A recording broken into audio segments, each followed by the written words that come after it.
அன்பான விவசாய நண்பர்கள் அனைவருக்கும் வணக்கம். இன்றைக்கி நம்ம எதை பற்றி பார்க்கலான்னு இருக்கோம்னா, பந்தல் காய்கறிகளில் பூச்சி நிர்வாகம். நம்மளோட பந்தல் காய்கறியில் பூச்சிகளில் முக்கியமாக சாறு உறிஞ்சும் பூச்சிகள் ரொம்ப முக்கியமாக இருக்கும். இந்த சாறு உறிஞ்சும் பூச்சிகள் பார்த்திங்கன்னா, இடையில உள்ள சாறை உறிஞ்சி சாப்பிட்டு நமக்கு சேதாரம் விளைவிக்கும்.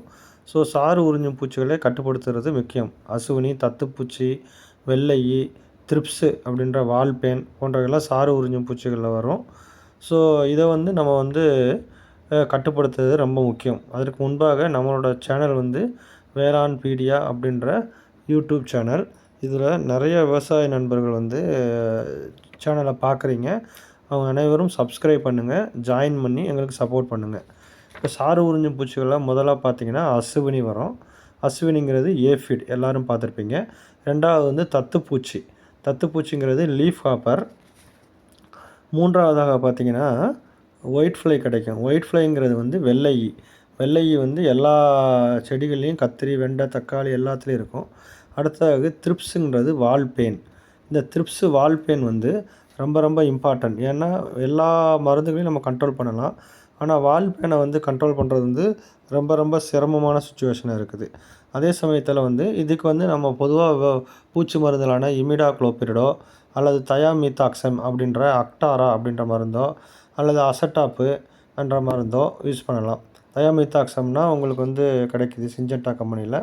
அசட்டாப் இருக்குதுங்க. அப்புறம் டயாஃபென்தியூரான் அப்படின்ற மருந்து இருக்குது. இது பிகாசஸ் அப்படின்ற பேரில் கிடைக்கும். இதெல்லாம் ஜென்ரலாக கிடைக்கக்கூடிய சாறு உறிஞ்சும் பூச்சிகளுக்கான பூச்சி மருந்துகள். இதை யூஸ் பண்ணி நம்ம அசுவினி, தத்துப்பூச்சி, வெள்ளை ஈ போன்ற பூச்சிகளை எல்லாம் நம்ம கட்டுப்படுத்திடலாம். ஆனால் இப்போ இல்லைன்னு சொல்லுக்கு இதெல்லாம் சாறு உறிஞ்சும் பூச்சிகளுக்கு ஜென்ரலாக நம்ம யூஸ் பண்ணக்கூடிய மருந்துகள். அசுவினி, தத்துப்பூச்சி, வெள்ளை ஈ இதெல்லாம் இப்போ இதெல்லாம் ஜென்ரலாக மருந்துகள். இப்போ உங்களுக்கு இதில் ஸ்டிக்கி ட்ராப் அப்படின்றத யூஸ் பண்ணுவாங்க. உங்களுக்கு எல்லாருக்கும் தெரியும் ஸ்டிக்கி ட்ராப்னால் என்னன்றது. மஞ்சள் நிற அட்டை ஒட்டுண்ணி, இதை எல்லோ ட்ராப்னு சொல்லுவாங்க. நீங்கள் கேள்விப்பட்டிருக்கீங்க மஞ்சள் ஒட்டுப்பொறி, மஞ்சள் நிற அட்டை ஒட்டுப்பொறி, அது எல்லோ ட்ராப் அப்படிம்பாங்க. அடுத்ததாக பார்த்திங்கன்னா நீல நிற அட்டை ஒட்டுப்பொறி, ப்ளூ ட்ராப்பு. இந்த எல்லோ ட்ராப் எதுக்கு யூஸ் ஆகுனா உங்களுக்கு ஏஃபிடு, லீஃப் ஹாப்பரு, ஒயிட் ஃப்ளை இதுக்கெலாம் யூஸ் ஆகும். நீல நிற ஒட்டுப்பொறி த்ரிப்ஸுக்கு ரொம்ப முக்கியமாக இருக்கலாங்க. ஏன்னா த்ரிப்ஸுக்கு வால்பேன். இப்போ வால்பேனுக்கு நம்ம நிறையா கண்ட்ரோல் பண்ணவே முடியறதே இல்லை. அதனால் அதை கண்ட்ரோல் பண்ணுறதுக்கு ஏகப்பட்ட மருந்து அடிச்சிங்கன்னா கூட வால்பேன் பெருசாக பார்த்திங்கன்னா ரோஸில் இருக்குது, ஜாஸ்மின், சில்லி இதெல்லாம் ஆயிரக்கணக்கான மருந்து அடிக்கிறாங்க. 5 நாளைக்கு ஒரு தடவை 2000 3000 ரூபாய்க்கு மருந்து அடித்தும் இந்த வால்பேனை கண்ட்ரோல் பண்ண முடியல. சிம்பிளாக நீல நிற அட்டையை ஒட்டுண்ணி வச்சு இதை கட்டுப்படுத்தலாம். இதை நீங்கள் பிசிஐ போன்ற கம்பெனிகள் தயாரித்து விற்கிறாங்க. ஆனால் நம்ம அந்தளவுக்கு காஸ்ட்லியாக போய் வாங்கி யூஸ் பண்ணணும்னு அவசியம் கிடையாது. நம்மளே கூட இதை தயாரிச்சுக்கலாங்க. மஞ்சள் நிற அல்லது நீல நிற பிளாஸ்டிக்கு, மஞ்சள் அல்லது நீல நிற பிளாஸ்டிக் போர்டு கடையில் விற்கும். நீங்கள் வாங்கிட்டீங்கன்னா நம்ம ரிப்பீட்டடாக அதை யூஸ் பண்ணிக்கலாம். பிளாஸ்டிக் போர்டு அல்லது கார்ட்போர்டு இது மாதிரி நீங்கள் கடையில் வாங்கிக்கலாம். மஞ்சள் நிற போர்டு. இப்போ இந்த ஃப்ளக்ஸ்லாம் கட்டுறாங்கல்ல, அந்த அட்வர்டைஸ்மெண்ட்லாம் பார்த்தீங்கன்னா போர்டு இந்த மாதிரி இதில் கட்டி வச்சுருப்பாங்க. எதுலனா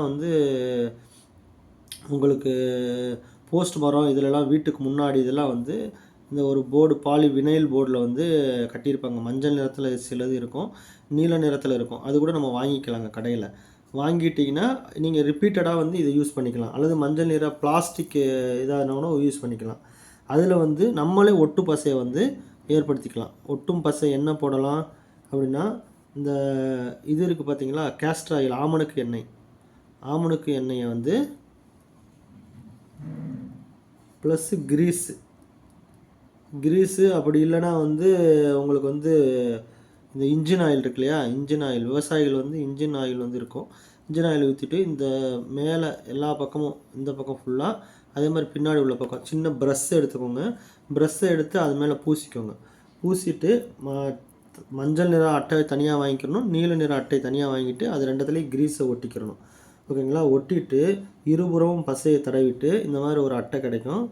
இதில் வந்து சின்னதாக மேலே ஓட்டை போட்டுக்கோங்க. ஓட்டை போட்டு கயிறு அல்லது கம்பியால், கம்பி கூட வச்சுக்கோங்க, கம்பினா உங்களுக்கு யூஸ்ஃபுல்லாக இருக்கும். கம்பியோட வச்சுட்டு பயிர் இங்கே இருக்குன்னா அதோட அந்த மேலே கீழே கட்டக்கூடாது. அந்த மேல் பகுதி இலைகள்லாம் இருக்குது, அங்கே தானே சாறு உறிஞ்சும் பூச்சிகள்லாம் இருக்கும். அப்போ வந்து இது பறந்து ஒரு செடியிலேருந்து இன்னொரு செடிக்கு பறந்து போகும்போது இந்த கலரில் அட்ராக்ட் ஆகி இந்த அட்டையில் வந்து ஒட்டிக்குங்க. அப்படியே பறந்து போகும்போது ஒட்டிக்கும். ஸோ இதனால் என்னென்னா வந்து அதோட இனப்பெருக்கம் செய்வது தடைபடுது. இன்னொன்று வந்து பாப்புலேஷன் குறையுது. உங்களுக்கு பாப்புலேஷன் ஒரு பூச்சி வந்து ஒட்டுனாவே உங்களுக்கு அதிலிருந்து 50 அல்லது 100 முட்டைகள் போட்டு உருவாகக்கூடிய அதோட டோட்டல் மக்கள் தொகையே உங்களுக்கு குறையுதுங்க. அதனால் வந்து இதை வந்து நீங்கள் கட்டாயமாக வந்து நீங்கள் பண்ணலாம். ஏக்கருக்கு வந்து 15லேருந்து 20 நம்பர்ஸு ஒரு ஏக்கருக்கு நீங்கள் அங்கங்கே கட்டி விடணுங்க. அங்கங்கே கட்டி விட்டிங்கன்னா மேல் பகுதியில் அடியிலேருந்து ஒரு 4 அடி 5 அடி தள்ளி கொடிப்பயிருக்கு வந்து கேனப்பி, அதாவது செடியின் உயரத்திற்கு மேல் வச்சுருக்கணும். ஓகேங்களா. செடிக்கு மேலே நீங்கள் கட்டி வச்சிங்கன்னா அதுக்கு ஈக்குவலாகவே கட்டி வைக்கலாம். அப்படி வச்சும்போது இது பண்ணலாம். 7 நாள்லேருந்து 10 நாளுக்கு ஒரு முறை கிரீஸை வந்து நீங்கள் திருப்பி தடவிடலாம். ஏன்னா 7 நாள்லேருந்து 10 நாள் வந்து ஒட்டிடுங்க, அல்லது கிரீஸோட பவர் போயிடும். அப்போ வந்து 2வது முறை வந்து ஓகேங்களா. இல்லைனா தூசி படிஞ்சிருச்சு, பூச்சி எல்லாம் நிறைய ஒட்டிருச்சு அப்படின்னா அதை தொடச்சிட்டு நம்ம திருப்பி அதையே கூட ரீயூஸ் பண்ணிக்கலாம். இப்போ நீங்கள் வெளியில் கடையில் வந்து அட்டை ஒட்டுன்னு நீங்கள் வாங்கினீங்கன்னா, அட்டை வாங்கினீங்கன்னா அந்த ஒரு தடவை யூஸ் பண்ணிட்டு நீங்கள் தூக்கி போட்டுருவீங்க. அதே பிளாஸ்டிக்கில் நீங்கள் வாங்கினீங்கன்னா நீங்கள் திருப்பி யூஸ் பண்ணலாம்.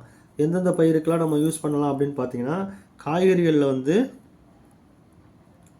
காய்கறி பயிரில் வந்து மிளகாயில் வந்து த்ரிப்ஸ் ப்ராப்ளம் ரொம்ப அதிகமாக இருக்கும். அதே மாதிரி கத்தரி, தக்காளி, இது 3லேயுமே வந்து உங்களுக்கு சாறு உறிஞ்சும் பூச்சிகள் வந்து ரொம்ப மிக அதிகமாக இருக்குங்க. ஸோ அதுக்கு வந்து கட்டாயமாக யூஸ் பண்ணலாம். பூக்களில் பார்த்திங்கன்னா மல்லிகை, ரோஜா, இதில் வந்து வால்பேனோட பிரச்சனை வந்து மிக அதிகமாக இருக்கும். வால்பேனுக்கு வந்து நீல ஒட்டுண்ணி வந்து நல்லா பயன் தரும். பழங்களில் பார்த்திங்கன்னா கொய்யாவில் பிரச்சனை அதிகமாக இருக்கும். கொய்யா, அடுத்து தர்பூசணி, இந்த 2க்குமே வந்து இந்த அட்டை ஒட்டுணி வந்து உபயோகப்படுத்தலாம். ஆரம்பத்திலேயே வந்து ட்ராப் வைக்கணும். அதாவது எப்போ வைக்கணும்னு கேட்டிங்கன்னா, ஆரம்ப நிலையில் பூச்சி வருவதற்கு முன்பு வைக்கணும். வச்சிங்கன்னா வந்து ஒட்டிக்கணும். அதோடு வந்து இயற்கை முறையில் பண்ணணும் அப்படின்னா நீம் ஆயில் இருக்கு இல்லையா, நீம் ஆயில், வேப்ப எண்ணெயும் கூட வாரத்துக்கு ஒரு தடவை வந்து நீங்கள் வந்து ஸ்ப்ரே பண்ணலாம். அதாவது 2 மில்லி 1 லிட்டர் தண்ணிக்கு வந்து நம்ம ஏற்கனவே வேப்ப எண்ணெயை வந்து எப்படி வந்து வேப்ப எண்ணெயை வாங்கி அதில் சோப் ஆயிலோ அல்லது நம்ம காதி சோப்பே கலந்து எப்படி நம்ம வேப்ப எண்ணெயில் வந்து இமீடியட்டாக யூஸ் பண்ணணும் தயாரிக்கின்றதுக்கும் ஒரு வீடியோ போட்டிருக்கோம். அதை பாருங்கள். இல்லைன்னா நீங்கள் கேளுங்க, நாங்கள் அதை அனுப்பிவிட்றேன். நான் ஸ்டிக்கிங் ட்ராப் மட்டும் இது வந்து ஒரு முழுமையான கட்டுப்பாடு கிடையாது, பாப்புலேஷனை குறைக்கிறதுக்கு உள்ளது. நீங்கள் இதோடு சேர்ந்து மற்ற இன்டகிரேட்டட் ஃபார்மில் பண்ணணும். அதே மாதிரி வந்து உங்களுக்கு வந்து இப்போது பந்தல் காய்களில் அடுத்ததாக பார்த்தீங்கன்னா பல பிரச்சனை அதிகமாக இருக்கும். பல ஈக்கும் வந்து ஒரு ட்ராப் இருக்குங்க. அந்த ட்ராப்பை எப்படி வைக்கணும், அது என்னென்ன ப்ரொசீஜர் அப்படின்றது அடுத்த வீடியோவில் போடுறேன். இது உங்களுக்கு மேலும் ஏதாவது சந்தேகம் இருந்துச்சுன்னா 944 33 58 494 இந்த நம்பருக்கு வந்து நீங்கள் வாட்ஸ்அப் மெசேஜ் கொடுத்து உங்களுக்கு தேவையான தகவல்களை கேட்டு தெரிந்து கொள்ளலாம். நன்றி விவசாய நண்பர்களே.